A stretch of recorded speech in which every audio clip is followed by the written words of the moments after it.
right, as the title said, right, what I will give is essentially personal views from my experience as an applicant to the ERC and then as a grant holder, but mostly applicant, in fact.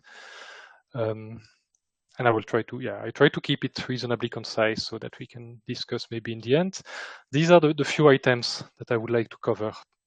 So I would like to say a few words about the CV issues, discuss a little bit how long it takes or how long it took me, say what I can say about how to choose a topic, project structure, discuss a little bit this high risk, high gain thing, or at least how I perceive it, and my experience about the interviews.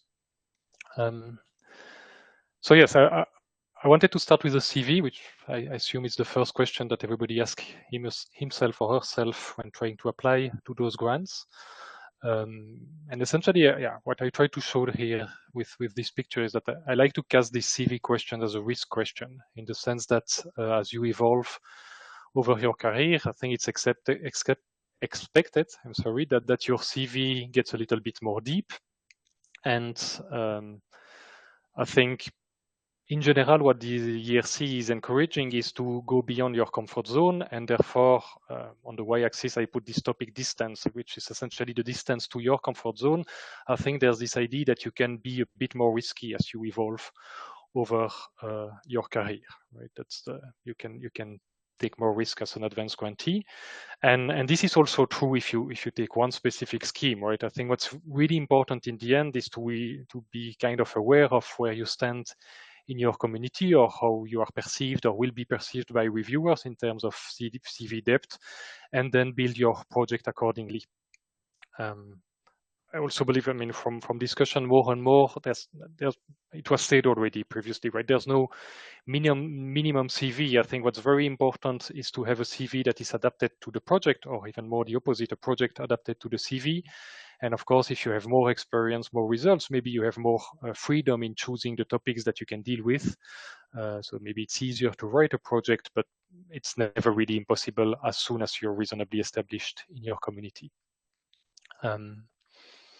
Good. Then I wanted to say a little bit how was the timeline for me. I think the starting point, well, like the one advice I wanted to give is the best investment that you can do is read successful projects, right? If you know people who have those grants and can share their B1, B2, ideally the interview slides as well, and you can read these examples, I think it's extremely valuable to see how these projects are structured, and it will also show you that it can be very different, right? Like people insist and find important very different things.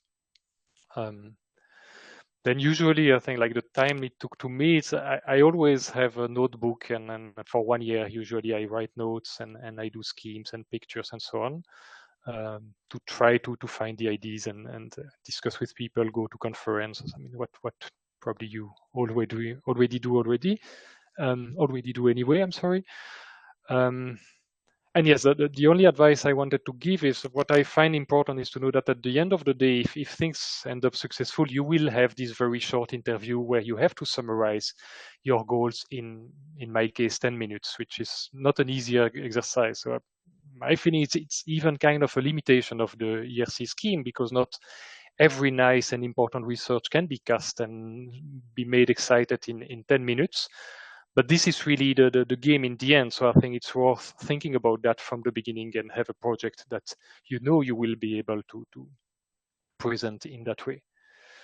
And then usually what I always did is I write a first draft. I start with B2, then I summarize in B1, and I do that in 2 full weeks. I ask for feedback for 1 month. I write the final draft in 1 week, and that's it. So it's in the end full-time work. It's not even 1 month, but thinking it's a lot, I guess. And same type of timeline for the interview, right? If usually I draft the interview slides in 1 week, I ask for feedback for 1 month and finalize the thing in 1 week, or even a bit less then. Right. Next question is difficult, right? How to choose a topic for the ERC, and I try to avoid being very specific to this P6 panel, which is mine, but still, I mean, I'm doing research in cryptography and information security, so somehow it's related. I think one advice that I could, it's not even an advice, it's something that worked for me, is try to question meta limitations that you have in your field. I will give an example, like the starting grant that I was doing. In crypto and security, you always have these theoretical models, and you can do nice theorems and proofs and security reductions there. And then you have the practice where the adversary is not always following, and obviously is trying not to follow what the model says. So you have this gap between theory and practice. I think even without any detail, it's if you're convinced that this gap exists, you have this nice image that you can kind of break the wall between theory and practice and connect things better. And this type of meta limitation is I would say easy to sell in a few minutes.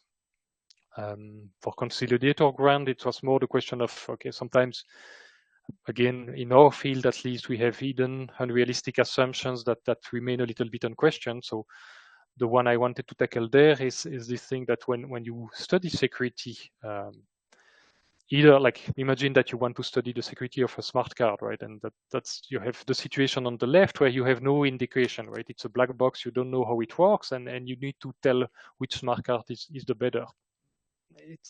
It's difficult to answer because essentially you don't understand how the system works. And then you have this kind of initially confusing idea that maybe it helps to give all the details about the smart card to the adversary and also the evaluator, so that in the end we have this security on the right, where here pictured with a maze, and what you try is to do is to conceive a maze that is difficult to solve. And then suddenly security relates to a really hard problem that many people can try, and not on the hypothetical secrecy of the system. And again, I think this security without obscurity image is easy to explain in very general terms. For this advanced grant, that's probably also not too specific to my field, right? Sometimes, I mean, in cryptography, we are structured in subfields. We have symmetric cryptography, we have asymmetric cryptography, we have theory people, implementation people, and all these subfields have venues, they have conferences, they have their own challenges. Sometimes it turns out that we have very similar challenges in different subfields and very different tools to solve them. And there was this idea in this bridge project that we could maybe bridge two types of cryptography in order to solve things in a more unified manner. And then, of course, it gets much more concrete when you get into the project. I think it's without limit, but all these things, what I think it helps is in the panel, you will have these 20 people. At best, there's one panelist that is from your field, and this guy or person could even be conflicted with you because you're too close. So you need to find a way to be speaking to this reasonably wide audience. What's next? Yeah, project structure. It's always controversial when I speak with colleagues, because I think a few of them always say, yes, I mean, you know how it works in the end, right? You will lock a few intelligent people in a room and you will do things and see what happens. So the structure, anticipating what will come out of research, is very difficult. I think it's also fair to say that you cannot ask for 2 million euros and have no plans. So positively, one thing is, I agree it's annoying, like this structure into work package and plans, and that's, I mean, I never found this the most exciting part of the project writing. I think it helps a lot to be convincing during the interview, because it gives this fact of view that you know where you go and you know how to organize the work. And that's also, I believe, important for the risk analysis that's going to come later on. What's maybe less said, less usual is, I think it helps a lot for the project management and the reporting. So if you made this effort of being extremely structured with how the work is organized, then when you need to write your reporting after 18 months at the moment for the last project, for me, it only took an afternoon, really, essentially, because it was extremely clear what was going where, and that made my life pretty easy. So next, yes, this high risk high gain thing. My view is it's always extreme. It's not very helping, but it's hard to anticipate the reviewer's perception, right? Whether it will be perceived as too risky or not enough risky, you can never say, and it's not really a limitation of the process. I think it's going as well as it could, but it's a human process in the end, and people have opinions about research. There's not much you can do about that. There are risks, that's extremely clear, some things that you should absolutely avoid. So I think technical risks, they are never accepted. If you have an experimental part and you have questions about whether your lab has the right equipment, this is not going to be accepted. Management risks, they are not accepted either, right? If you need in your project this very specific postdoc with an expertise that you find like once on the whole planet, and maybe this person doesn't want to come to Belgium, that's also not something that's going to be accepted. So you really need to nail down everything to scientific risk. And then it's again hard to be general, right? I think when this is coming from previous presentations to this workshop, but yes, of course, trying to not have all your eggs in the same basket. What I always try to do is having these many intermediate goals that you can mix into a meta goal. I think it also helps.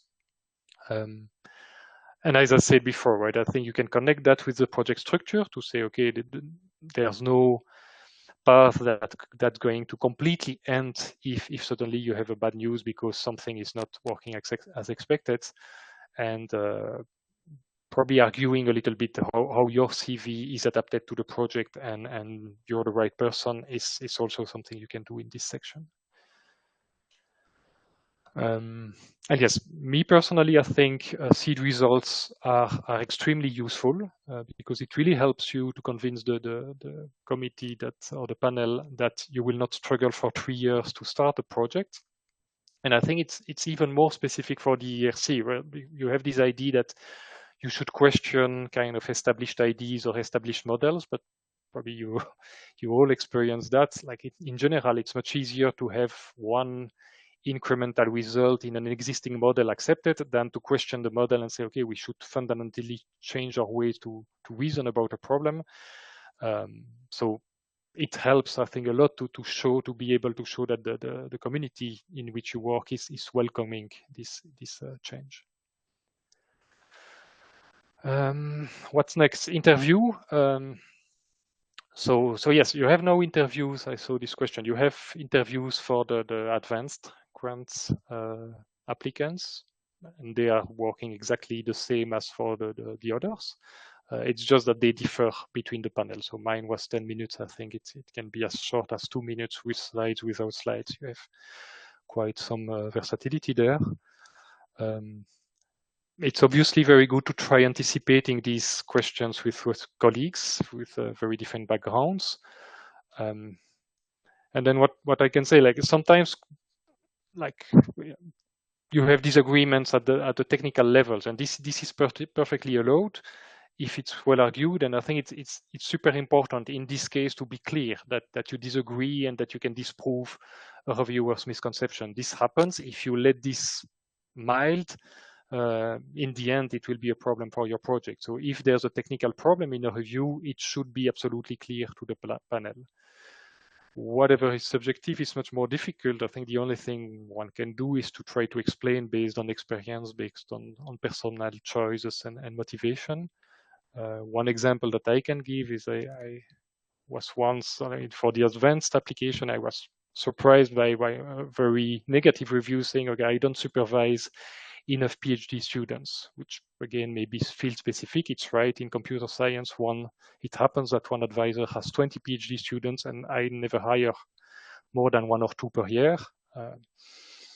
And I'm happy with that. I mean, I'm even somehow proud of that, right? That's my way of supervising. I think it's a good way to do it. It doesn't mean everybody has to do like that, but I mean, I had to say very clearly that that's not my view, and finally it was accepted. So it was good, I guess. What's super important is you can have loads of questions, so you should really not speak for too long.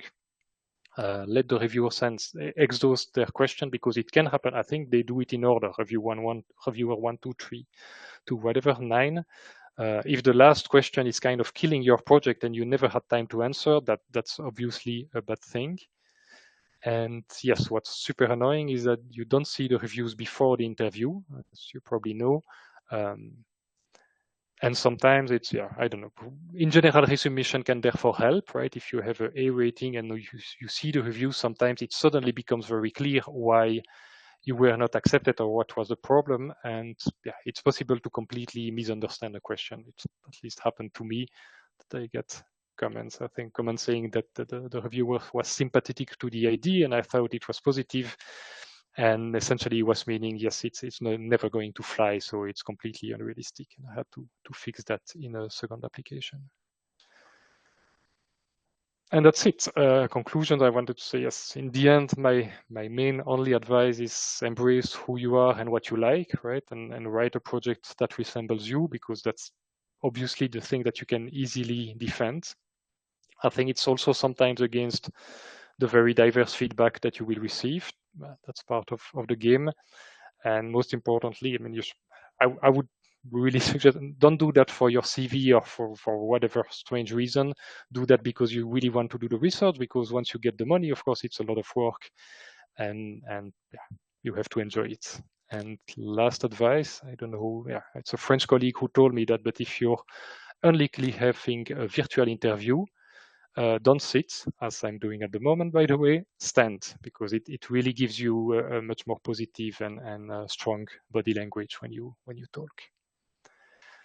And I think that's it. And once you know, okay, what's the structure, what are the scientific questions and all the things specific to your field, you need to have in mind a kind of higher level story, and this you can try to explain to more remote people and see if they react positively.